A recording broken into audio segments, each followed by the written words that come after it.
Então, agora nós vamos começar a falar da sucessão em geral e vamos ver aqui a abertura da sucessão. Então, esse aqui é um dos temas mais fundamentais que a gente tem, direito das sucessões, e se a gente não entender como funciona a abertura da sucessão, a gente não consegue raciocinar dentro do direito das sucessões. Então, ao tratar da sucessão em geral, nós temos que compreender muito bem como funciona a abertura da sucessão. Então, a sucessão causa-mortes, ela vai se abrir no momento do falecimento, no momento da morte do autor da herança. Nós usamos essa expressão, né, autor da herança.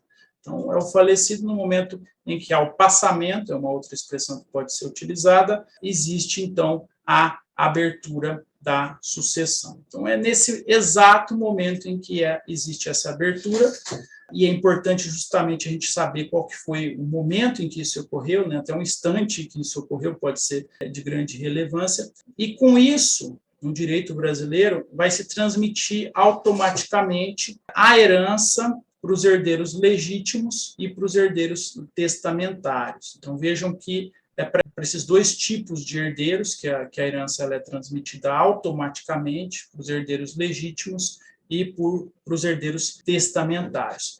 E não importa se esses herdeiros eles tinham ou não conhecimento do falecimento. Então, de repente, pode ser vai receber a herança um sobrinho que não tem muito contato, ele mora lá no outro lado do país, ele nem sabe que o tio faleceu, mas em razão aqui da abertura da sucessão, ele passou a ser automaticamente herdeiro. Então, ele vai ser herdeiro, tenha ou não tenha ciência do ocorrido, né, do falecimento. Precisa, logicamente, para que ocorra então, a transmissão, que haja o falecimento. E a gente tem que ver aqui um pouquinho a respeito da personalidade civil, a pessoa natural. Se a gente for olhar o artigo 6º, ele vai dizer que a existência da pessoa natural termina com a morte. Então, a morte que vai ser aqui esse elemento que vai ser chave para o direito das sucessões. A gente tem que também pensar, né,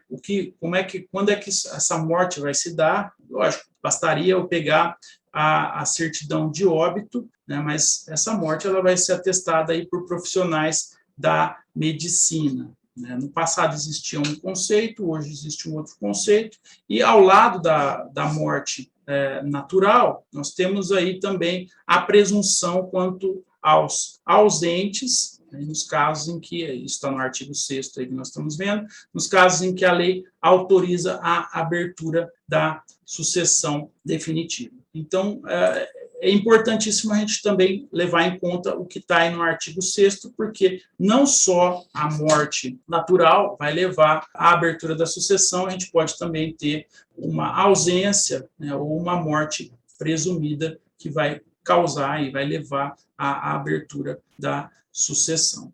E por que existe essa transmissão automática dos bens? Essa transmissão automática dos bens, ela se dá para esses bens não ficarem sem um titular. Então, eu não posso ter, esse é o raciocínio jurídico, né? Eu não poderia ter um direito sem um titular. A titularidade dos direitos do decújo, ela deve ser transmitida, e isso deve ocorrer desde o instante da morte dessa pessoa para os sucessores aí a título universal. Então, se não fosse isso, se não tivesse essa transmissão automática, o patrimônio do falecido ele ia ficar sem dono. E aí, durante algum tempo, ele ficando sem dono, isso logicamente geraria problemas jurídicos. Então, por isso que existe essa ficção, né?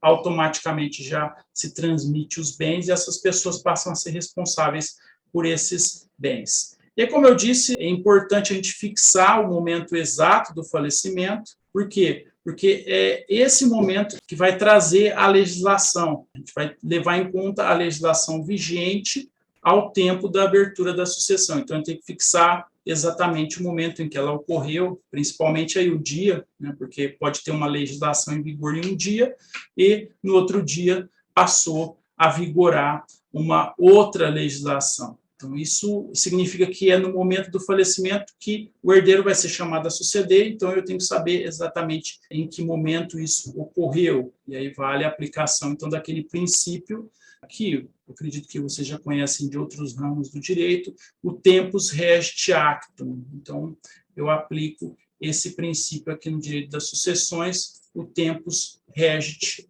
actum, ou seja, no momento, no instante em que ocorreu o falecimento, é que eu vou pegar a legislação para aplicar. Então, imaginem só o transtorno que talvez não foi definir o início da vigência do Código Civil de 2002, porque dependendo do início da vigência, se a pessoa faleceu num dia ou faleceu em outro dia, vai ser totalmente diferente a legislação aplicável. Então, por isso que a gente tem que ter certeza, né, em qual momento que isso ocorreu. Até pode ser também interessante isso, porque para a gente saber quais são os herdeiros que vão ser chamados à sucessão. Então, não só para efeito de legislação, mas também para saber quais são os herdeiros que vão suceder. Então, se determinada pessoa ia suceder, mas ela morreu antes do falecido, aí muda totalmente o quadro aí da sucessão.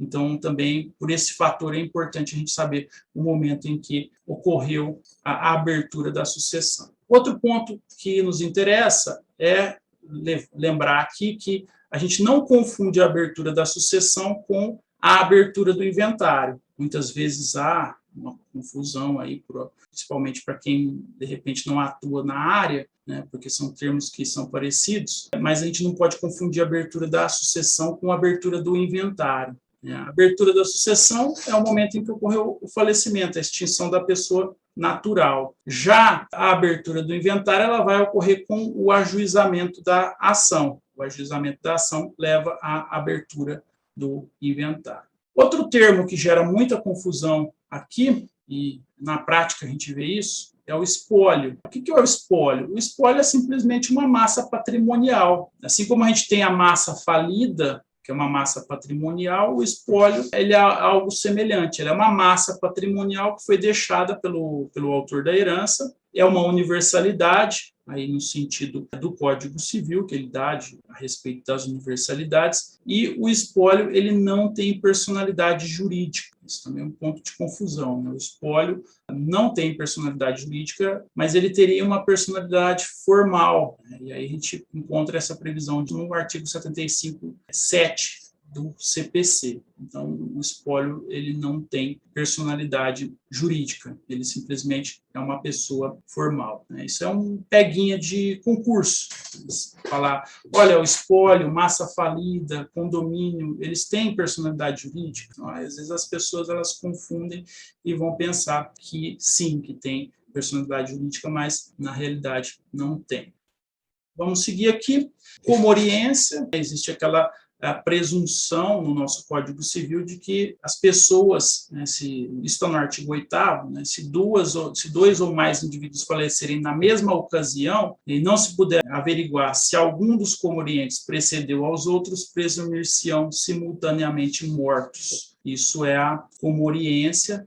Nessa situação de comoriência, a herança ela vai ser distribuída como se na época da abertura da sucessão não existissem essas pessoas que pereceram nessa mesma ocasião. Então, isso que a comoriência ela tem importância também para a nossa matéria, justamente por isso, é como se as pessoas tivessem, né, não vão ser incluídas nessa sucessão.